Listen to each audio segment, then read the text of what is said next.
बिस्मिल्लाहिर्रहमानिर्रहीम। अस्सलाम वालेकुम नाजरीन, आपका मेज़बान मोहम्मद रिजवान नाजिज़ आपके सामने हाजिर है। और नाजरीन, कसूर का नाम आपने अक्सर सुना होगा। बहुत से लोग आप में से ऐसे होंगे जिन्होंने कसूर शहर को देखा भी होगा, और बिलखसूस कुछ लोग ऐसे भी होंगे जिन्हें चंद साल कबल पेश आने वाला एक दिल दहला देने वाला वाक़या ज़ैनब केस का, वो भी आप लोगों में से अक्सर ऐसे होंगे जिन्होंने सुना भी होगा, देखा भी होगा।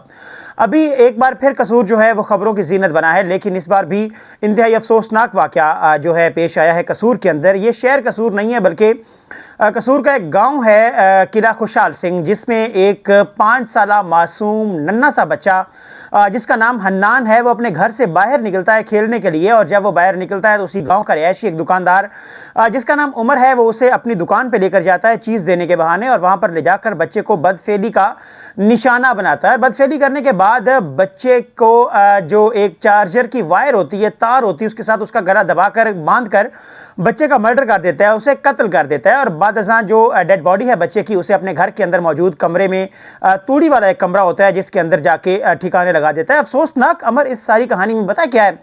अफसोसनाक अमर यह है कि इस सारे केस में, इस सारी कहानी में उस जो ओबाश है उमर, उसकी वालिदा भी शामिल होती है, और उसका बाप भी इस काम में शामिल होता है, और उसकी बहन भी इस काम में शामिल हो जाती है। सब चीज़ों का पता होने के बावजूद वो किसी को नहीं बताते, बल्कि लाश को ठिकाने लगाने में अपने भाई की मदद करते हैं, बेटे की मदद करते हैं। उसके बाद होता यह है कि जी पुलिस मौका पर पहुंचती है। पहले 2-3 दिन उसे तलाश किया जाता है जी। तलाश करने पर जब वो नहीं मिलता तो पुलिस पहुंचती है, पुलिस अपनी तहकीकात का आगाज़ करती है। और मैं बेखसूस जिक्र करना चाहूँगा SHO जो हैं मुतलका अली अकबर अंसारी, जिन्होंने इस केस के ऊपर बहुत मेहनत से काम किया, और मेहनत से काम करने के बाद वो जो बच्चा है उसकी डेड बॉडी जो है उसे बरामद कर लिया।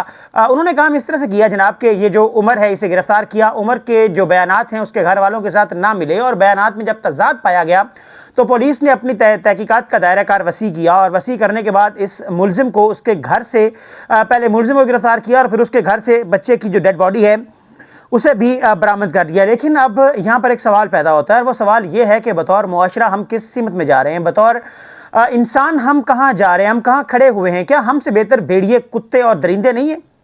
बहुत सख्त अल्फाज है मेरे, लेकिन बर्दाश्त करना पड़ेंगे, क्योंकि हमने ऐसे काम जो शुरू कर रखे हैं जो इन दरिंदों से भी गए गुजरे हैं, इनकी दरिंदगी से भी गए गुजरे हैं। यानी कि हम दरिंदगी में इन जानवरों से भी बहुत कदम आगे जा चुके हैं। अब यहाँ पर मेरा सवाल उठाना बिल्कुल बनता भी है, और इसके ऊपर अगर आप सब चाहते हैं कि इस तरह के वाक़यात के ऊपर रोकथाम जो है वो अमल में लाई जा सके, और मज़ीद जो लोग हैं वो अपने बच्चों को बचा सकें, तो हमें सबसे पहले ये कोशिश करनी है, आप सब ने ये कोशिश करनी है कि मेरी इस वीडियो को ज़्यादा से ज़्यादा लोगों तक शेयर करना है, ताकि ज़्यादा से ज़्यादा लोग जो हैं वो ये वीडियो देखें और अवेयरनेस हासिल करें।